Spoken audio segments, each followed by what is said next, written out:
சொல்றா. ஜீவா பார்க்க வந்தேன். கூப்பிட்டான். டைம் ஆயிடுச்சுன்னு வர காணும்.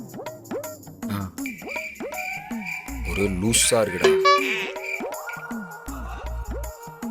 அடிச்சன். யாரா வேணும்? டேய் நான் ஜீவாடா. டேய் கூப்பிடுறேன்.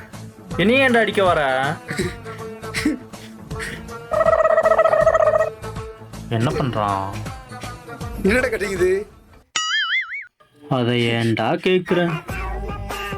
கொஞ்ச நாளுக்கு முன்னாடி லலிதாவை லவ் பண்ணேன். அந்த லலிதா என்ன கட் பண்ணிட்டு போயிட்டா.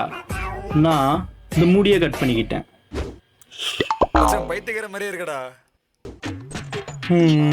இருக்கும்டா இருக்கும். என்ன பண்ண போற? லலிதா என்னை விட்டு போயிட்டா. நான் என்ன பண்ண போறேன்? அவன் முன்னாடி வாழ்ந்து கட்ட போறேன் நல்லா. டேய் என்னடா சொல்ற? தப்பா கிப்ப எதுவும் பண்ணிடாதடா. தப்பாலாம் இல்லை, நான் வாழ்க்கையில முன்னேற போறேன். சூப்பர். நீங்க முன்னேறுங்க. போங்க. பாய். வந்துடாதீங்கண்ணா. இல்லை இல்லை தலையெழுத்து.